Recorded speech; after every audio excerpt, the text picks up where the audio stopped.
с контрольно-надзорными органами, климата в этой части. Павел Иванович, что же получилось? Ну, я не знаю, что такое женское отравление, но мужское ожидание узнал, что такое. Тяжело сказать последнее. Надо ждать. Спасибо. Ну, первое. Дискуссия была уважительной. И присутствующие в дискуссии депутаты Государственного Дума, которому я надеюсь, сегодня не слово, сказал, что его поразило качество профессионалов, которые заработали в республике. Высокий профессионализм, знание предмета, спокойствие при подаче вопросов. Это очень мне понравилось. Проблемы, которые были обозначены во время наших мероприятий. Это высокие штрафы, прежде всего.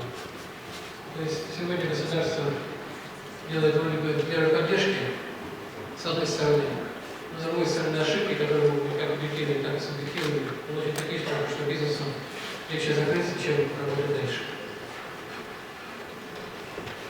Бюджеты Республики Коми муниципальных образований дотационные. Но, конечно, легче всего попросить помощь в бюджете республики, чем создать рабочие места в малом бизнесе. У меня есть предложение. Глава муниципального образования обращается к главе республики или государственные органы за помощью. Дайте ему ровно столько денег, сколько он заработал в малом бизнесе. Заработал много, получил больше. Заработал меньше, получил меньше. Когда думаю, глава муниципального образования начнет работать.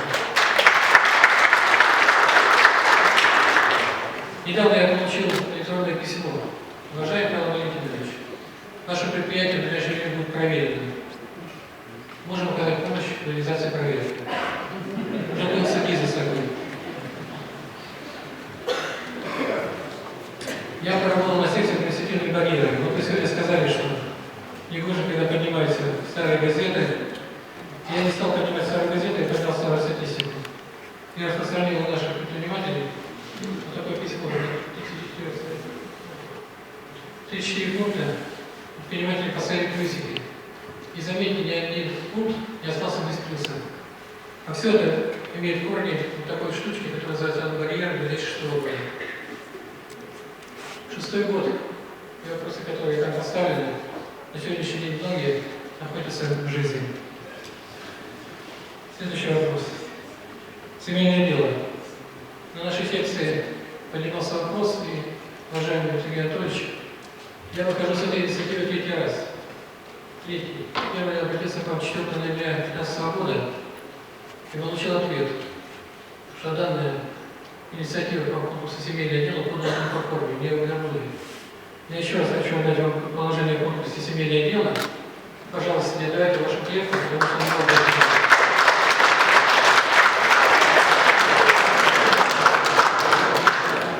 24 мая в Республике Коми будет проходить форум, который называется «Бизнес-успех». И было бы неплохо, если на следующем форуме было принято решение о проведении конкурса «Семейное дело» с проведением итогов 24 мая этого года. И в завершение. Я написал вам письмо. Уважаемый Сергей Анатольевич, сегодня об этом немало говорили, что корабль, лодка там, и так далее. Я написал письмо. Уважаемый Сергей Анатольевич, мы все в одной лодке, где малый и средний бизнес-гребцы, а вы наш капитан, которому, конечно, все доверяем. 24 марта предстоит вам ответственная задача – обозначить курс корабля под названием Республика Коми.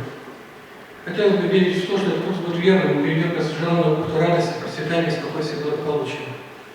Конечно, на этом нелегком пути нужны шторма и штиги, рифы и мели, но капитан семен своей командой.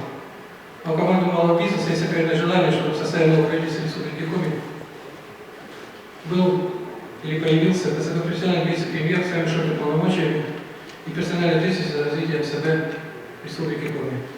Команде гребцов нужен толковый грамотный боссман. И тогда наша лодка точно придет на начальную прописку. А для версии курса в условиях туманной экономики хочу подарить вам морской капитанский компас. И, пожалуйста, попутно ветра всех под килем капитан Габриков в этом